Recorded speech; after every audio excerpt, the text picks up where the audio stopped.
Bismillahirrahmanirrahim. Assalamualaikum warahmatullahi wabarakatuh. Selamat siang, salam sejahtera bagi kita semuanya. Yang saya hormati Bapak Wakil Presiden, Bapak Ibu sekalian, para peserta sidang Kabinet Paripurna pagi hari ini. Kita semua tahu bahwa situasi saat ini adalah situasi yang tidak mudah, situasi yang tidak gampang. Saya kira sisi baik fiskal kita, moneter kita sangat dipengaruhi oleh ekonomi global yang sedang bergejolak, utamanya yang berkaitan dengan kenaikan inflasi hampir di semua negara. Kesadaran ini harus kita miliki dan dampak itu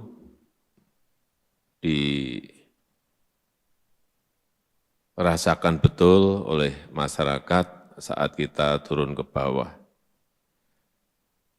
Amerika inflasinya saat ini sudah di angka 7,9, yang biasanya di bawah 1.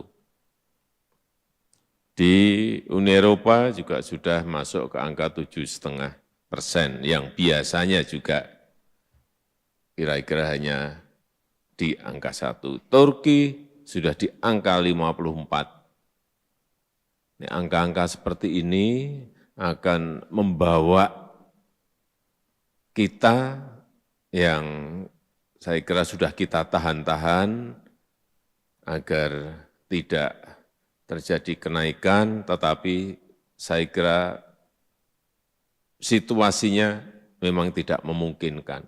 Enggak mungkin kita tidak menaikkan yang namanya BBM, enggak mungkin. Oleh sebab itu kemarin naik Pertamax. Oleh sebab itu kewaspadaan yang tinggi ini harus setiap hari, setiap minggu harus dihitung terus bagaimana harga gas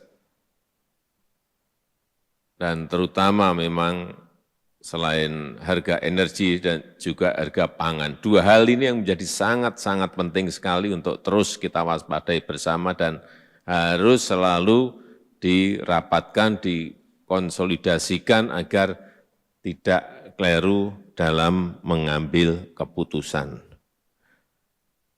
Dan sekali lagi, selain rakyat, hampir di semua negara sudah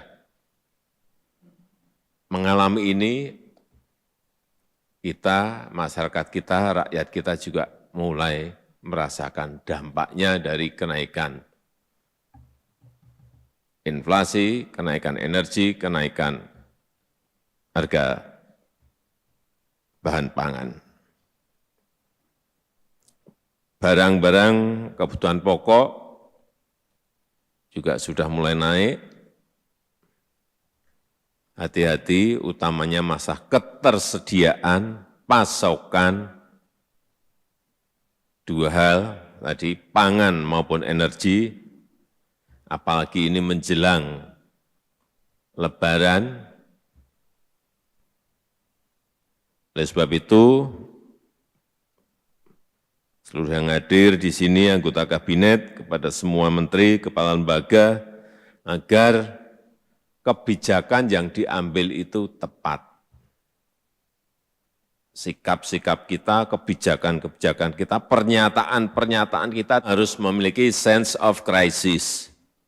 Harus sensitif terhadap kesulitan-kesulitan rakyat. Jangan sampai kita ini seperti biasanya dan tidak dianggap oleh masyarakat enggak melakukan apa-apa. Tidak ada statement, tidak ada komunikasi, harga minyak goreng sudah 4 bulan, tidak ada penjelasan apa-apa, kenapa ini terjadi. Yang kedua, Pertamax Menteri juga tidak memberikan penjelasan apa-apa mengenai ini. Hati-hati. Kenapa pertama ceritain dong kepada rakyat, ada empati kita gitu loh. Nggak ada. Yang berkaitan dengan energi nggak ada. Itu yang namanya memiliki sense of crisis yang tinggi. Terutama betul-betul saya minta ini yang berkaitan dengan kebutuhan pokok, dirumuskan betul, tidak hanya urusan minyak goreng, tetapi dilihat satu persatu urusan beras seperti apa, urusan kedelai nanti akan seperti apa, urusan gandum nanti akan seperti apa. Kalau kerja enggak detail, kerja enggak betul-betul dilihat betul, dan kita ini diam semuanya, enggak ada statement, hati-hati. Dianggap kita ini enggak ngapa-ngapain, enggak kerja, atau mungkin juga enggak ngapa-ngapain, mungkin enggak kerja. Sekali lagi, merumuskan kebijakan yang tepat, melakukan langkah-langkah dan kepemimpinan yang cepat di lapangan, dan memberikan sekali lagi pernyataan yang sangat berempati kepada rakyat. Hati-hati, arus mudik ini bisa di luar perkiraan kita.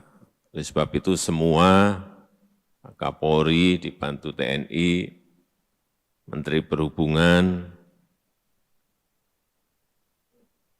yang dikoordinasi Pak Menko betul-betul menyiapkan ini, jangan sampai keliru, mempersiapkan jalur mudik yang baik dan bisa meminimalisir kemacetan dan penumpukan arus mudik maupun arus balik nantinya. Harus mulai dihitung betul.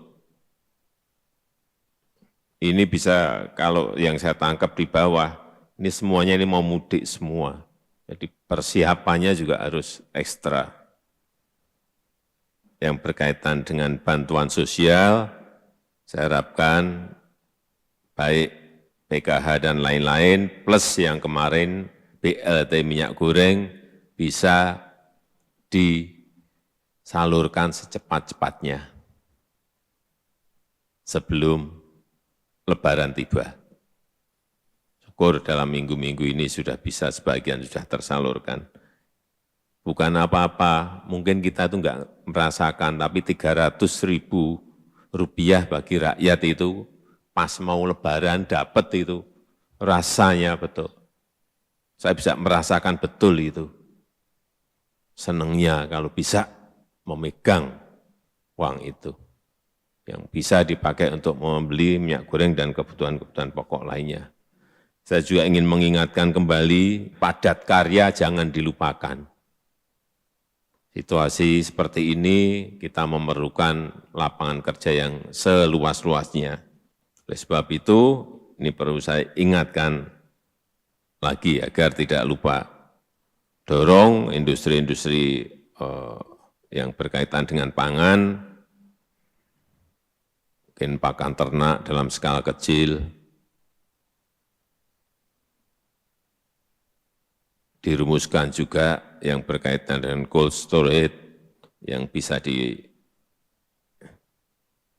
cold storage logistik yang bisa dipakai untuk menyimpan makanan dalam bahan pangan dalam waktu yang sangat panjang. Kemudian yang berkaitan dengan investasi, perlu saya ingatkan lagi, insentif untuk industri-industri yang padat pekerja, itu tolong diberikan ruang yang sebesar-besarnya. Industri yang berkaitan dengan substitusi impor atau TKDN, berikan ruang yang seluas-luasnya dalam rangka yang di depan tadi sudah saya sampaikan. Sekali lagi, jelaskan situasi global yang sedang sangat sulit, sampaikan dengan bahasa rakyat dan langkah-langkah yang sudah diambil pemerintah itu apa dalam menghadapi krisis dan kenaikan inflasi, dan jangan menimbulkan polemik di masyarakat, fokus pada bekerja dalam penanganan kesulitan-kesulitan yang kita hadapi. Jangan sampai ada lagi yang menyuarakan lagi mengenai urusan penundaan, urusan perpanjangan. Enggak. Saya rasa itu yang ingin saya sampaikan. Terima kasih.